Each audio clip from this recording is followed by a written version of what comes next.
It's Wednesday Addams. I see you're trying to distract yourself from your own banal thoughts. Let me help. Here's a recording thing made of my latest root canal.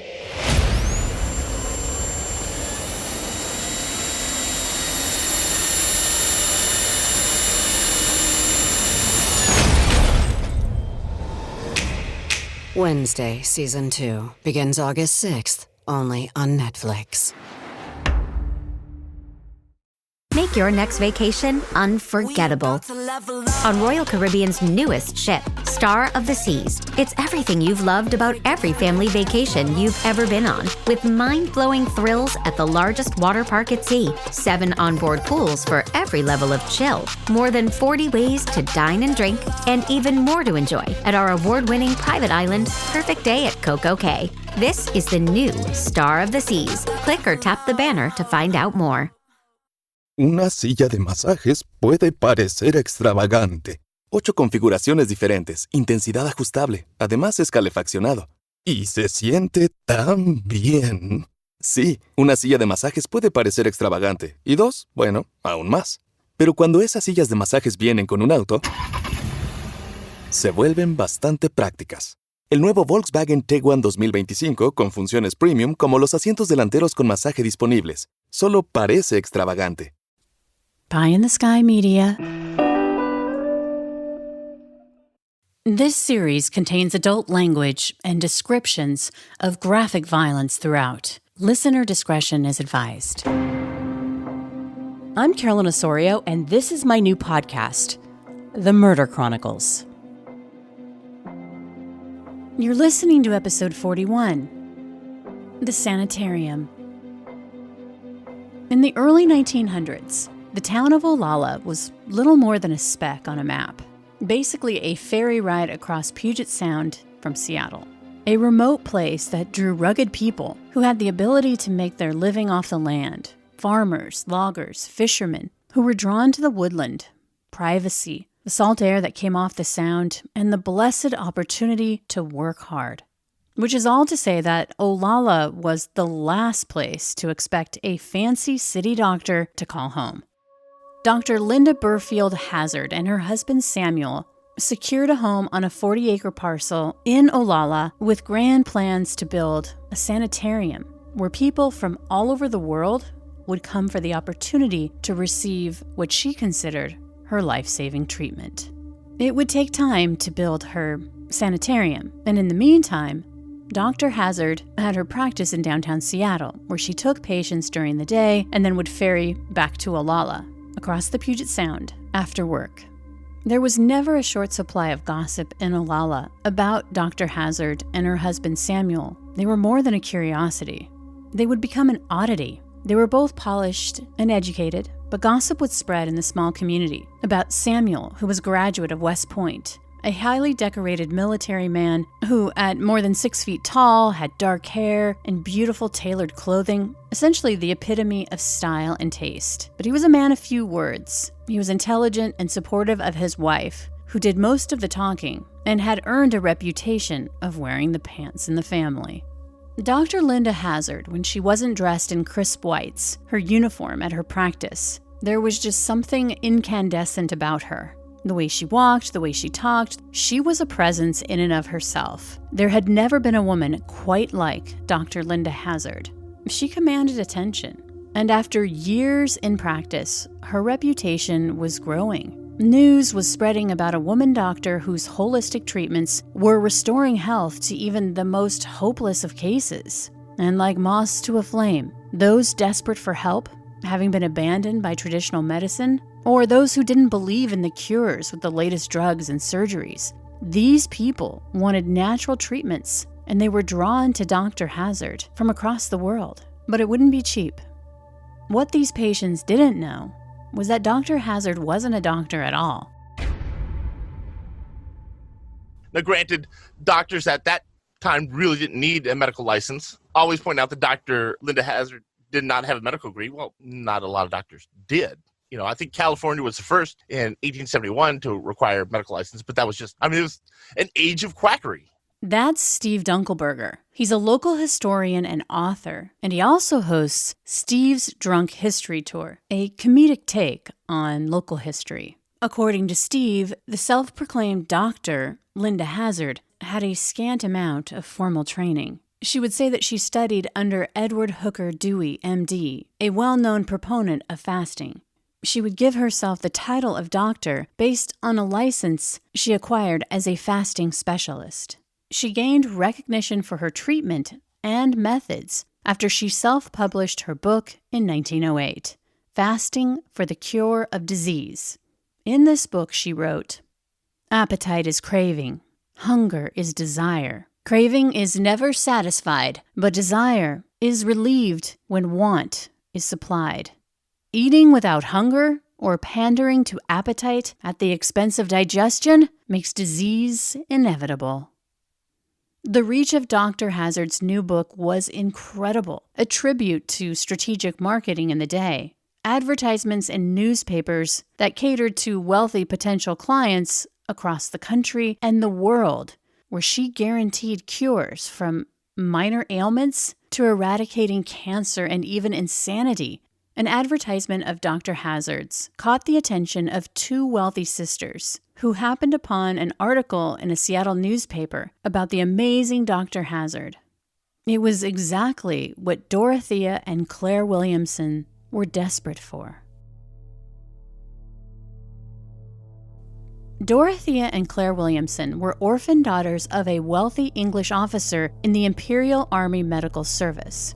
Their family had a tragic history. Their dad passed away after Claire's birth, when Dorothea, or Dora as she was called, was just 4 years old. Dora and Claire's mother died when Claire was 14 and Dora was 18. And two of Dora and Claire's sisters had also died from scarlet fever when they were very young, which meant from a young age the girls only had each other. But they weren't alone in the world, and they were extremely wealthy. A grandfather had left the girls a huge fortune worth more than $1 million. In today's money, that's $32 million. So the Williamson sisters were set for life. The girls had been educated at the finest schools across Europe, but at the same time they lived a very sheltered life, in the rarefied air that privilege affords the wealthy. By the time the girls were adults, they would be described as naive, and yet they weren't clueless. When they gained control of their fortune as adults, they'd grown accustomed to men, bankers, who tried to tell them what to do with their money, in the guise of helping the more delicate sex manage their vast wealth. But the young women didn't buckle to the pressure of manipulators. It really only made their bond that much stronger to each other. But there was a rhythm to their relationship. Even though Dora was only 4 years older than Claire, she took on the more motherly role of the pair. They had far-flung aunts and uncles and cousins all over the world, but growing up orphans, they just naturally clung to each other. So by the time they were in their 30s, constantly under fire and in the crosshairs of so-called financial advisors trying to make a run at controlling that money, after all, two women in the early 1900s in control of such a vast fortune was unheard of. It made them targets for charlatans. Add to that, romance and marriage never really took flight in either of their lives, which was fine. It was the two of them against the world. They didn't need husbands, they had each other. The one exception was their longtime governess, Margaret Conway. Even when they became adults, Margaret was always with them as a lady's maid. She was a servant, but the reality was she was the closest thing to a mother that the girls had. It was a real bond, and they trusted her implicitly. For the most part, Claire and Dora split their time between England and Australia. But despite being trim and in good health, having more money than they could possibly ever spend, they had complaints, and it was always around their health, even though they didn't suffer from any serious medical issues. It's unclear how much all the death in their family played a role in their mental health, but the sisters, in their luxurious and genteel life, were racked with worry, constantly obsessing about their physical health, complaints of swollen glands and rheumatic pains. This obsession would lead them down a rabbit hole of despair. The thing they wanted most of all, good health, eluded them, because every time they went to a medical doctor, it provided no relief, which is why the sisters' mission in life had become finding restorative, natural remedies. They looked for this in so-called health resorts, in desirous locations. They didn't care that they were criticized by other people, including their distant relatives, who believed that their pursuit of health and happiness in quack medicine was the luxury of the ultra-wealthy, essentially faddists looking to fix what wasn't broken with alternative medicine. This was a time in history when places called sanitariums were considered sanctuaries for the wealthy elite. But they were actually born out of a necessity for the treatment of tuberculosis in the late 19th and early 20th centuries. On WhatsApp, no one can see or hear your personal messages. Whether it's a voice call, message, or sending a password. To WhatsApp, it's all just this. So whether you're sharing the streaming password in the family chat or trading those late-night voice messages that could basically become a podcast, your personal messages stay between you, your friends, and your family. No one else. Not even us. WhatsApp. Message privately with everyone. So good, so good, so good. Ready to rack to school and save big? Get to your Nordstrom Rack store today for thousands of deals from just $20. Because I want to look fresh. How did I not know Rack has Adidas? I got a new backpack. Score everyone's favorite denim, sneakers, boots, and activewear from Nike, Levi's, Steve Madden, Madewell, and Free People. Great brands, great prices. Everyone's got a reason to rack. Shop Nordstrom Rack and make it the best school year ever. Between 1900 and 1925, the number of beds in sanitariums across the United States increased from around 4,500 to almost 675,000. They had become a roaring business, with the famous Kellogg Battle Creek Sanitarium in Michigan at the top of the list, a place where those with means could seek their lost health and wellness on a 30-acre property, where Dr. Kellogg would promote his theory of biologic living based on the Seventh-day Adventist teachings and treatments like hydrotherapy, physical training, physical exercise, diet, and fresh air. Now, Dora and Claire had already traveled across Europe seeking treatments and restorative therapy, to no avail, and they were very much interested in the Kellogg Institute, but felt that Michigan was just way too far to travel to. Maybe if they had, things would have turned out differently for them. In September of 1910, Dora and Claire had grown tired of living in England, so they hatched a plan to travel for 6 months. They wanted to explore British Columbia, specifically Victoria, to see if there was a place they'd like to settle permanently. Their beloved lady's maid, Margaret, used the opportunity to break away from the sisters temporarily to travel to Australia to spend time with her family. And when the sisters found a place in British Columbia, they promised to send for her. Dora and Claire were staying at the Empress Hotel in British Columbia when an advertisement in a Seattle newspaper caught their attention. The ad featured a book written by a Dr. Linda Burfield Hazzard called Fasting for the Cure of Disease. Instantly, the sisters were intrigued, especially Claire, who immediately dashed off a letter to Dr. Hazzard, wanting to buy a copy of her book. In that post, she also detailed Dora's latest ailments: swollen glands, bloodshot eyes, and a late period. There was no way that she could be pregnant. In fact, a doctor in Victoria, after examining Dora, had told her that her uterus had dropped onto her spine and that her ovaries were inflamed. Obviously, this was a time well before ultrasounds, so it's unclear exactly what was causing Dora's illness, but both of the sisters were convinced more than ever that they needed Dr. Hazzard's book right away to find out. The sisters wouldn't have to wait long. Within 5 days, Dr. Hazzard had sent her book from Seattle to their hotel in British Columbia. The sisters devoured the book. They were already vegetarians, and the fact that Dr. Hazzard believed that meat-eaters were foolish, disgusting, suicidal even, that those who partook in the delights of animal flesh did so at the expense of their very existence, that daily enemas were essential for ridding the body of impurities. The sisters were over the moon. They just had to see Dr. Hazzard in person. They especially loved the idea of staying at Dr. Hazzard's brand new sanitarium in Olalla. The Hazzard's Institute of Natural Therapeutics wasn't yet complete, but it would be soon. There, patients received treatments and then convalesced in nearby rustic and charming cabins which were nestled within the deep woodland of Olalla.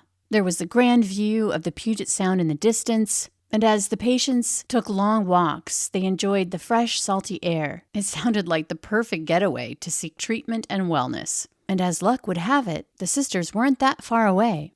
But unfortunately, Dora wasn't well enough to travel immediately to Seattle.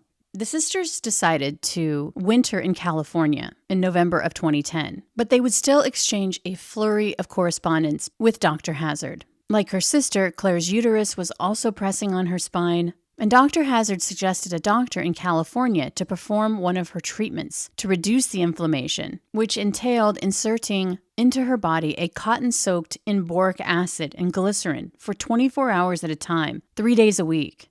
But that winter, Dr. Hazzard would make clear that if the sisters wanted honest-to-goodness real healing and health, they needed to come see her in the flesh and begin her miraculous healing treatment that would solve all of their health problems. The sisters made plans to travel to Seattle, but tragically made the decision to not tell any of their extended family, a decision that would come to haunt them. They reasoned, how could their family, let alone the common masses, possibly understand paying a premium to a doctor for a fasting treatment that only the wealthy could afford or even think of? I mean, the average person eking out a living just trying to put food on the table wouldn't have the inclination, or more importantly, the funds to afford to starve themselves in style. The sisters were concerned that the sanitarium wasn't up and running yet, but Dr. Hazzard said, in the interim, she would rent an apartment for the sisters in Seattle, near her office, and they would begin the treatment there, and when the nearly complete sanitarium in Olalla was ready, the sisters would travel there to complete their treatment. On February 27, 1911, Claire and Dora had their first appointment with Dr. Linda Hazzard at her downtown Seattle office. They were positively giddy, and the woman herself didn't disappoint. She cut an imposing figure. She wasn't beautiful, but definitely striking. Her white nurse's outfit was starched stiff. She was confident, intelligent, and at only 43 years of age, she was just 10 years older than Claire and 6 years older than Dora. Dr. Hazzard exuded a motherly warmth, but also a no-nonsense way that naturally set her patients at ease. Her composure was like, I have the solution to all of your problems if you listen and do exactly what I say. During this first appointment, Dr. Hazzard would explain that she'd grown up in Minnesota, that she'd studied as a nurse, and then as a doctor. And pretty much right away, the sisters were prompted to remove their clothing, everything but their undergarments. The doctor eschewed a consultation with the sisters, dismissed them filling intake forms. Treatment would begin right away. Claire was directed to lay on Dr. Hazzard's examination table on her stomach. Then the doctor began pounding her fists all over Claire's body as she stifled cries of discomfort. In between whacks, Dr. Hazzard explained that after 3 to 4 weeks of fasting, vigorous walks multiple times a day, and of course the enemas, all of this would restore them into perfect health. After that, it was Dory's turn. On their way out, the sisters noticed a man staring at them.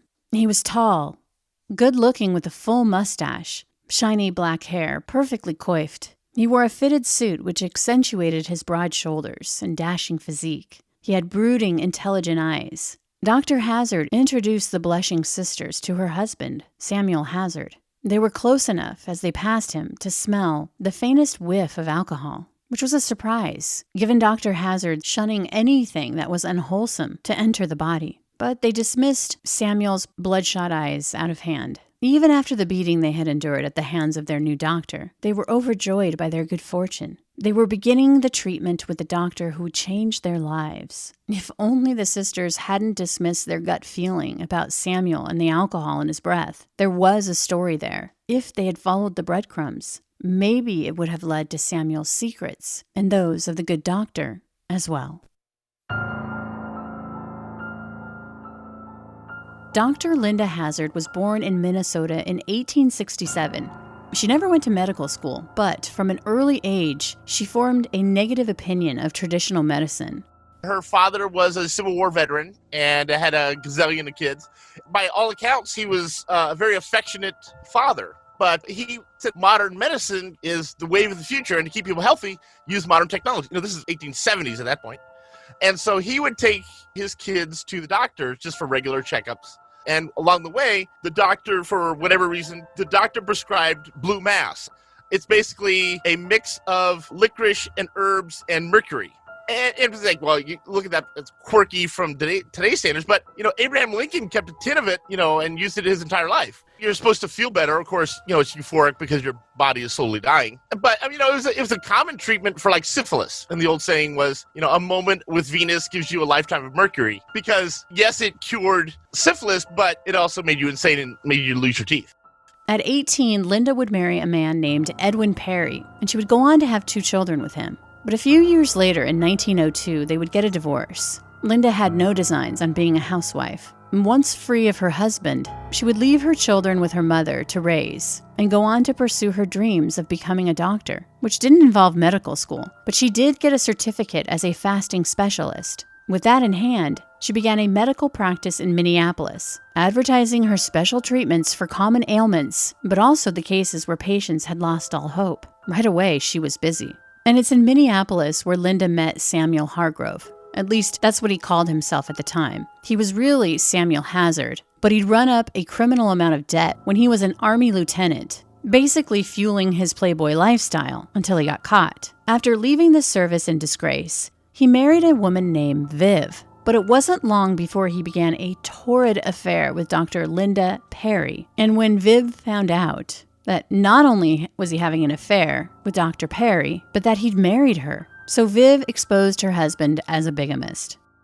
In this defense, Samuel said, well, actually, Viv, honey, sweetie, we're not legally married because my name isn't Hargrove, and I'm not legally married to you, so you can't bring charges against me. And so both women paid for his legal bills. He did get sentenced to 2 years, and they both visited him in prison. Samuel had nothing, so therefore he played him off each other. Whoever's going to pay my bills wins the prize. And Linda won this prize. In 1905, Samuel was released from prison and was free to legally marry Dr. Linda Perry, who now called herself Dr. Linda Hazzard. They both promptly fled to Seattle.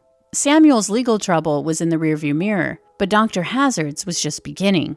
There were complaints from the loved ones of patients who had died under her care, and also their belongings had vanished in the process. One of Dr. Hazzard's patients was named Gertrude, who 39 days into her 40-day fast died in November of 1902. Gertrude's family believed she died of starvation, but Dr. Hazzard said otherwise. Yes, one of my first patients, who was a 41-year-old, died on the 39th day of a 40-day fast, and she weighed 105 pounds, but she was also had a stroke, so she was dead anyway. Dr. Hazzard was never charged in Gertrude's death. Essentially, there was no law in the books in Minnesota to stop people from taking her treatments, and there wouldn't be one in Seattle either. This Friday, Jamie Lee Curtis and Lindsay Lohan are back to switch things up in Disney's Freakier Friday. Totally, yes. It's an absolute riot, and the only movie that can be described as So much weirder than the last time. What last time? it's the frequel You ready? we've been waiting for. That absolutely slays. What deeply out of touch old person came up with that? You did. Wow. Don't miss the comedy event of the summer for all ages. Disney's Freakier Friday, in theaters this Friday. Get tickets now. Rated PG. Parental guidance suggested. This episode is brought to you by the world's first reposado from Tequila Herradura. Made with slow-cooked, hand-harvested agave sealed into oak barrels and aged 11 months. Before being enjoyed in your glass. Experience the world's first reposado. Tequila Herradura. Please drink responsibly. Responsibility.org. Tequila Herradura. 40% alcohol by volume. Imported by Brown-Forman, Louisville, Kentucky. Herradura is a registered trademark. Copyright 2025 Brown-Forman Corporation. The Hazzards would relocate to Seattle, where she was free to open her new practice and self-publish her book, Fasting for the Cure of Disease. And as before, she marketed the book far and wide. She and Samuel knew the power of advertising, which had lured so many big fishes to her cure, including the millionaire sisters Dora and Claire for the same treatment, having no idea that they had just signed a deal for health and wellness with the devil. After their initial appointment, Claire and Dora returned to their rented apartment at a place called Buena Vista in the Seattle neighborhood of Capitol Hill. The sisters fell into a routine of fasting, going on multiple walks every day, massage sessions with the doctor, and of course, the enemas. And from the beginning, the sisters were pleased with the treatment. Even though the starvation diet was hard, they felt good that these natural remedies, as opposed to surgery and drugs, were the key to lifelong health. They felt like the regimen was working, that they were getting cleaner. In fact, Dora, the more skeptical of the two, as the days wore on, was becoming a true believer, which emboldened Claire in the course that they were on. But day after day, as they continued treatment, and only 2 meals a day of tomato broth, it was tough. Fairly straightforward. You had a tomato and water broth every day. You had orange juice, no meat whatsoever. Then she would hit them, either slap them, hit them, punch them in the meat of the thighs and in the chest and the forehead. The idea is that the pain will spark your central nervous system to basically restart. And then your central nervous system will take care of whatever ailment you're working on. But the prospect of being ferried across the Puget Sound to Olalla and the sanctuary of the Sanitarium kept them going. Because the worst thing by far about the treatment, even the epic hunger pains, even the beatings from the doctor, were the enemas. They had become like a ritual. Stripping down, the doctor would tell them to get into the knee-chest position as 6 quarts of hot water was flushed through their bowels. And in the beginning, the internal bath was around 30 minutes. The nurses who were hired to help administer that bath were told by the doctor to do so until they could see the foul poison coming out. But as the days turned into weeks, it went from 1 hour to 2, then 3, and as the treatment continued, the enemas were an all-day ordeal because there was literally nothing to flush out. The sisters, who weren't overweight to begin with, were quickly becoming emaciated by the treatment. And if they complained, the doctor would say, "We must eliminate the poisons, dear girls." As patients get weaker and weaker, they couldn't, stand up to do things. So she would set up basically like makeshift hammocks in the bathtub so patients would lay down in the bathtub. She would give them enemas, which basically, a garden hose and flush them out. And you just got to cleanse the body of all things that are ailing you. It wasn't long before the sisters were too weak to care for themselves. They were bedridden, and yet they were still required by the doctor to walk the halls with the help of their nurse. The good doctor was also gaining the women's trust. Dr. Hazzard had a hypnotic presence. At one time, conveying a sense of superiority in the face of any challenge, she was the embodiment of motherly warmth and affection, care and concern, a convincing affect that instilled total devotion and trust. But in a flash, that facade would fade, and suddenly the sisters, and even the nurses, who were charged with taking care of Dr. Hazzard's patients, were frightened. The once friendly doctor turned, replaced by a dominating edge and a cutting disdain so sharp that it could slice a person's will, as if shearing off their nose with a wickedly sharp blade. The sisters were isolated, under the spell of Dr. Hazzard, who manipulated them into believing that everything they had ever known was wrong, and that Dr. Hazzard was the only person with the answers. But the neighbors at Buena Vista apartment were starting to talk. The kindly, well-to-do British women were transforming. They had become skin and bones, with dark circles under their eyes, as their very skin stretched tightly across their emaciated frames. Their appearance caused people to stare and want to get away. People just couldn't bear to look at them.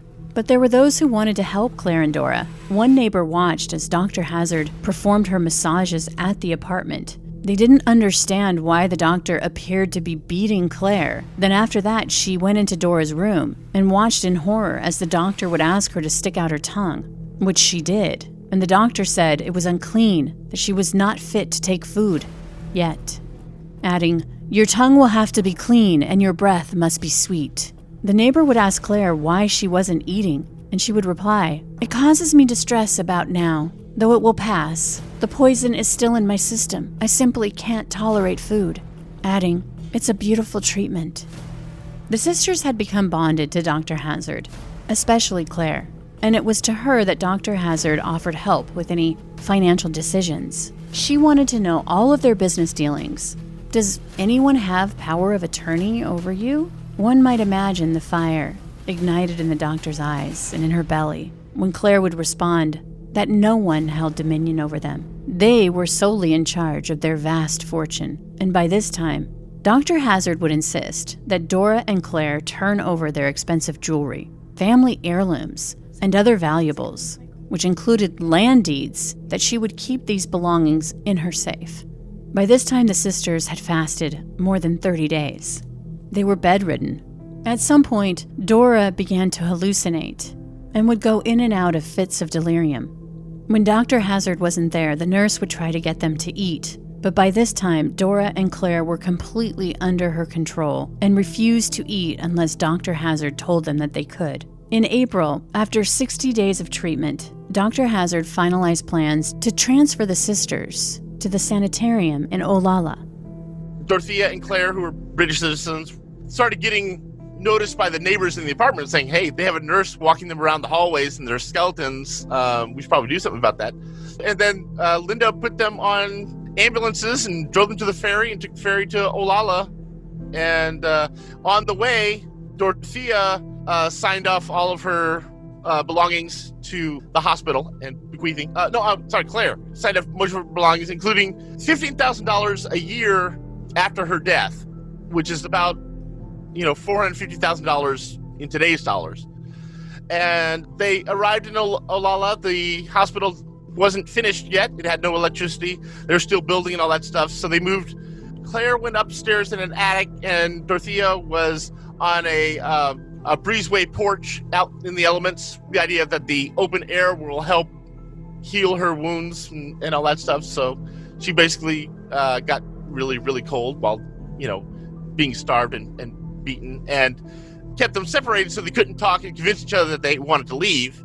The sanitarium on the 40 acres was still unfinished, but Dr. Hazzard reasoned it was more than ready to take the sisters. A remote location, deep in the woods without prying eyes. Out in the wilds of Olalla with a head count of less than 400 people in the town, no electricity, there would be no escaping the fate Dr. Hazzard had in store for the sisters. The sisters were 70 pounds. They looked aged beyond their years, their eyes set deep into hollow sockets. When they got to the Olalla property, the sisters were brought into the Hazzards' home and immediately separated. Claire had been told that Dora had completely lost her mind, and Dora had been told that Claire was too weak to see visitors. It's unclear how, but Claire was able to get someone to send, on her behalf, a cable to Margaret in Australia, where she was visiting family. On April 30th, 1911, Margaret would receive a cable from Claire that said, quote, "Come SS Marima, May 8th, first class, Claire." Margaret was dumbstruck. She didn't understand the message, but reading between the lines, it was clear to her that the sisters were in trouble.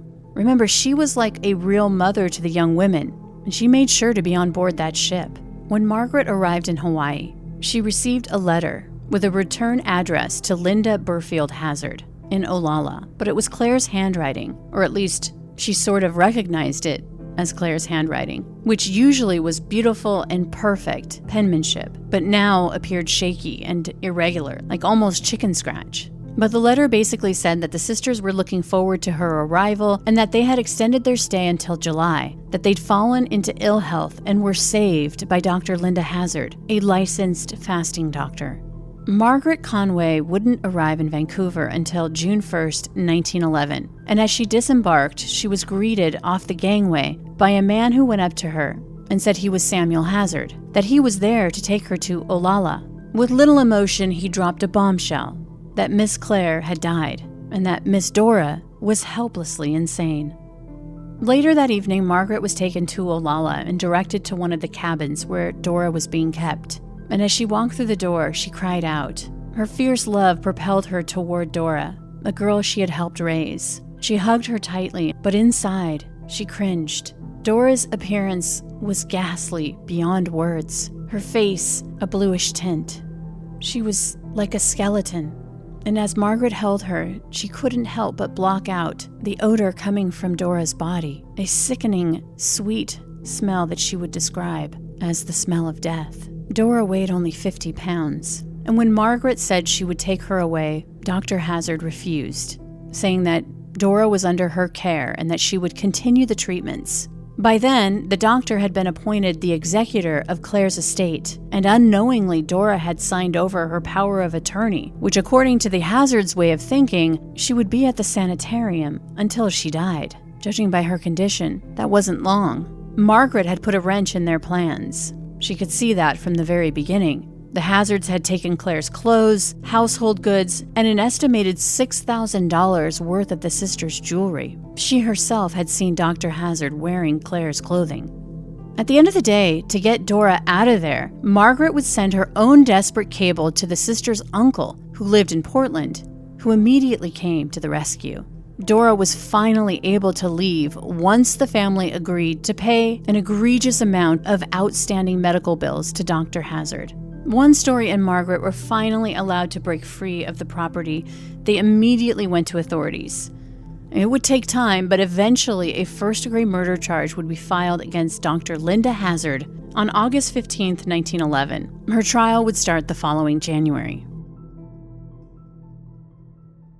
The prosecution would expose Linda Hazzard as nothing more than a murdering charlatan, that there was a history of Dr. Hazzard using her fasting treatment on her wealthy patients, and that once they began to physically decline, she would appoint herself as the administrator of their estates. Once the paperwork was legally processed, she and her husband would bill the estate of her victims, essentially wiping out whatever assets they had. And that's what they planned for both Claire and Dora.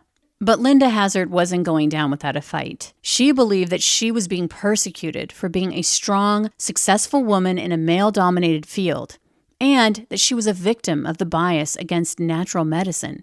The jury wasn't persuaded, and Linda Hazzard was convicted of manslaughter and sentenced to hard labor at the Walla Walla Penitentiary. It's unclear why, but at some point, she was pardoned by the governor after 2 years. When she got out of prison, she moved to New Zealand. But in 1920, she would return to Olalla to build her sanitarium at long last. Her institute would burn to the ground in 1935. And the ultimate irony, 3 years later, Linda Hazzard was in her early 70s when she became very ill and decided to take her own medicine. She began her beloved fasting regimen and promptly died not long after she began the treatment. At the age of 70, she starved herself to death. She took her own medicine and basically had nurses starve her, give her enemas, and beat her as part of her therapies. But, 70 years old, she lived past the life expectancy, so something worked. It's unclear how Claire actually got that cable out to Margaret, telling her to come. Ultimately, it would be too late for her, but that act saved Dora's life. It's believed that Dr. Linda Hazzard killed at least 15 people through her fasting treatments. For this episode, Greg Olson's book, Starvation Heights, was extremely helpful.